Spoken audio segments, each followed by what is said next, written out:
له ولا شبيه له، لا ولد له ولا والد له، فهو الواحد الفرد الصمد، لم يلد ولم يولد ولم يكن له كفوا أحد. ونشهد أن سيدنا ونبينا وحبيبنا وبشيرنا وطبيبنا وطبيب أرواحنا وحبيبنا وحبيب ربنا محمدا عبد الله ورسوله،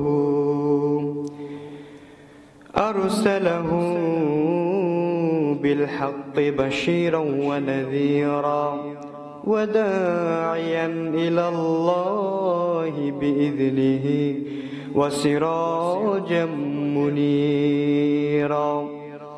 أما بعد، فقد قال الله تعالى في كلامه المجيد وفي فرقانه الحميد: أعوذ بالله من الشيطان الرجيم، بسم الله الرحمن الرحيم. إن الله وملائكته يصلون على النبي، يا أيها الذين آمنوا صلوا عليه وسلموا تسليما.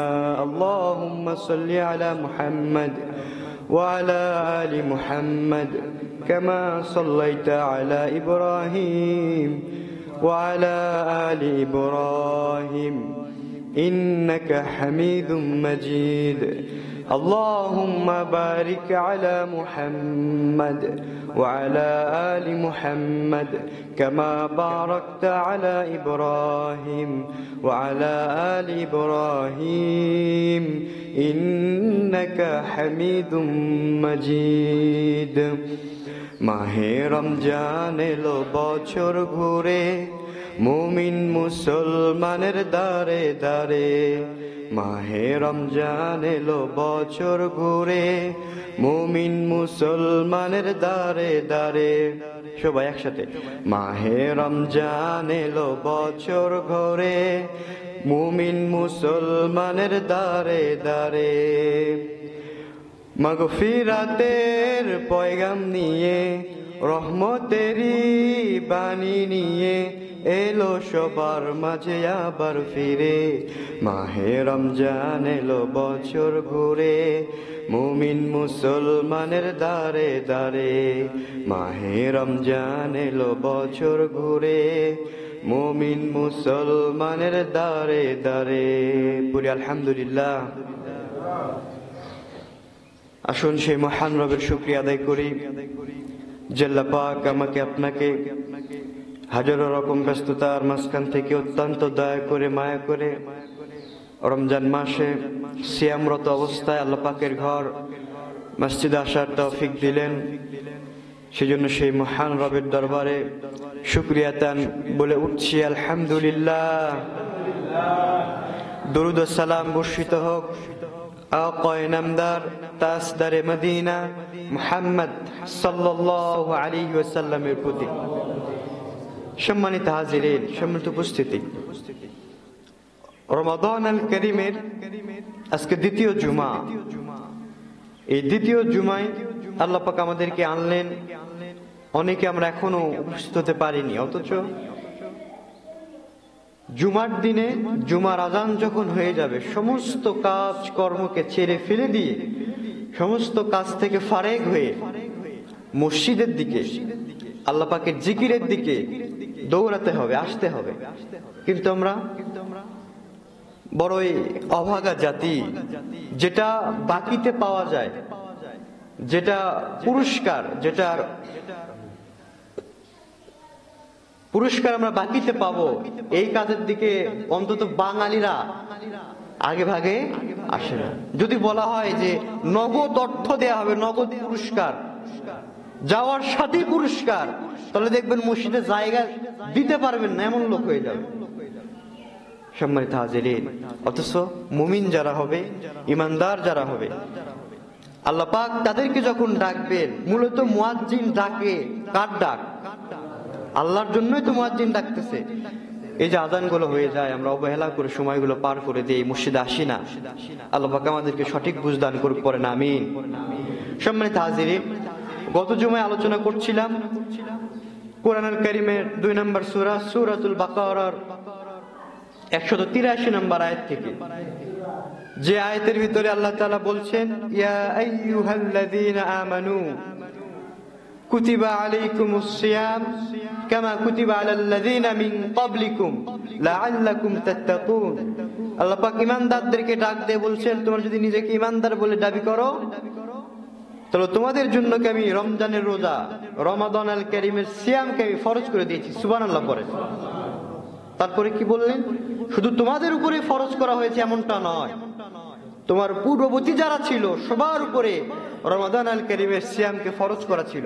কিন্তু কোন জাতির উপরে 2টা, 3টা, 5টা, 7টা, 10টা, 15টা এরকম করে ফরজ করা হয়েছিল। শুধুমাত্র আমরাই এমন একটি জাতি, যে জাতিকে, যে উম্মতে মুহাম্মাদীকে আল্লাহ রাব্বুল আলামিন ভালোবেসে সারা বছর গুনাহ করবে, সারা বছর তার বান্দাগুলো, আল্লাহ রাব্বুল আলামিনের বান্দাগুলো গুনাহে নিমজ্জিত থাকবে, গুনাহ হয়ে যাবে, কিন্তু রমাদান আল কারীমের একটি মাস সিয়াম রেখে ওই গুনাহ, বাকি 11টি মাসের গুনাহগুলো রমাদান আল কারীমের মাসে সিয়ামরত অবস্থায় আল্লাহ থেকে মাফ নিয়ে জান্নাতি হয়ে যাবে। তাহলে চিন্তা করেন, আল্লাহ কি আমাদেরকে ভালোবাসে কম না বেশি? বেশি ভালোবাসে। কেমন ভালোবাসে? আপনার গুনাহ আনানাস সামা, আকাশ পরিমাণ যদি হয়ে যায়, যিনি আপনার সমস্ত গুনাহকে ক্ষমা করে দিতে পারেন, তিনি কে?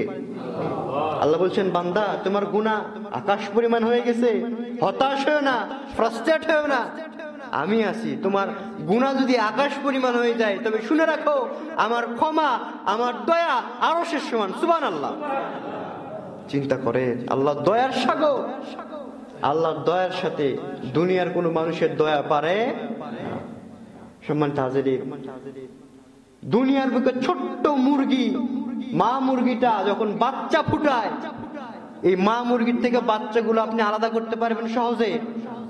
এই যে মা মুরগির ভিতরে মায়া, সন্তানের প্রতি মমতা, মুহাব্বত, ভালোবাসা দিয়েছেন কে? অথচ আল্লাহ রাব্বুল আলামিন দয়া মায়াকে 100 ভাগ করে 99 টুকরা নিজের কাছে রেখে বাকি 99 টুকরা, বাকি 1 টুকরা সারা পৃথিবীর যত মাখলুক আছে, নবী রাসূল সবাইকে দিয়েছেন। আমিও পেয়েছি, আপনিও পেয়েছেন, মুরগিও পেয়েছে। তাহলে চিন্তা করেন, 1 ভাগের ছিটাফটা মহব্বত পেয়ে যদি ছোট্ট মুরগি, মা মুরগিটা তার ছোট্ট বাচ্চাগুলোকে নিতে দেয় না, তাহলে যার কাছে 99 টুকরা ভালোবাসা আছে, রহমত আছে, মহব্বত আছে, তার ভালোবাসা কম হবে না বেশি হবে? বেশি হবে। এই জন্য রব্বুল আলামিন জানায় দিলেন, বান্দারে তুমি সারা জীবন গুনাহ করবা, গুনাহ করতে করতে নিজের জীবনটাকে তুমি একেবারে কালিমা করে ফেলবা। আমার কাছে গুনাহ বোঝা মাথায় নিয়ে ক্ষমা চাইবা, আমি রব্বুল আলামিন তোমাদের জীবনের গুনাহগুলোকে ক্ষমা করে দেব। সুবহানাল্লাহ। সারা জীবন আপনি গুনাহ করবেন, এই রমাদান আল কারীমে, রমজান মাসে আল্লাহর কাছে যদি আপনি ক্ষমা চাইতে পারেন, আল্লাহর কসম করে বলি, আপনার ক্ষমা চাইতে দেরি হবে, কিন্তু আল্লাহর ক্ষমা করতে দেরি হবে না। সুবহানাল্লাহ। সম্মানিত হাজির, তাহলে আল্লাহ তাআলা বলছে, এই রমজান মাস দিয়েছি যেন তোমরা নিজেকে মুত্তাকি হিসেবে তৈরি করতে পারো। আর এর পরের আয়াতে 84 নম্বর আয়াতে আল্লাহ তাআলা বলছেন, আইয়ামাম মা'দুদাত, এটা নির্ধারিত। আর এই মাস যারা পাবে, তারা যেন এই মাসের রমজানের রোজাগুলো, সিয়ামগুলো পূরণ করে নেয়। সুবহানাল্লাহ পড়ে। দুঃখজনক হলো সত্য, আমাদের দেশে এমনও মানুষ আছে সুস্থ সবল দেহ নিয়ে ঘুরে ফিরে বেড়াচ্ছে, কিন্তু দেখবেন রোজা নাই। আহা, আফসোস। অথচ এই রমজানের রোজা পাওয়ার জন্য অন্যান্য উম্মতেরা, অন্যান্য নবীর উম্মতেরা আফসোস করেছে, আর আমরা পেয়েও সেটাকে কাজে লাগাচ্ছি না, বড়ই আফসোস। সম্মানিত হাজিরিন, তাহলে এই আয়াতের ভিতরে আল্লাহ তাআলা বলছেন ফামান কানা মিনকুম মারিদান আও আলা সাফারিন, আল্লাহ তাআলা বলছেন যারা এই মাসটি পাবে তারা যারা এই মাসে রমজানের রোজাগুলো পূরণ করে নেয়, এবং তবে যারা তোমাদের ভিতরে মারিদ অসুস্থ, সাফারিন যারা সফররত অবস্থায়, তাদের জন্য কিছুটা হালকা আছে, মানে তারা রোজা ছাড়তে পারবে, কিন্তু পরে এটা গুনে গুনে রমজানের পরে সেটাকে পূরণ করে দিতে হবে। অর্ডার কার? আল্লাহ। তবে এখানে কথা আছে মারিদ কোন অসুস্থর জন্য রমজানের রোজা ভাঙা যাবে, আর রমজানের রোজা যারা ভাঙবে তাদেরকে ফিদিয়া দিতেও বলেছেন। কে? ফিদিয়া দিতে হবে, ফিদিয়া দিতে হবে। ফিদিয়াটা কি?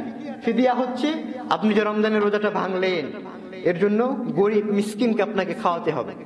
সম্মানিত হাজিরিন, তাহলে আল্লাহ তাআলা বললেন যারা অসুস্থ, কোন অসুস্থর জন্য রোজা রাখা, রোজা ভাঙলে কোনো সমস্যা নেই।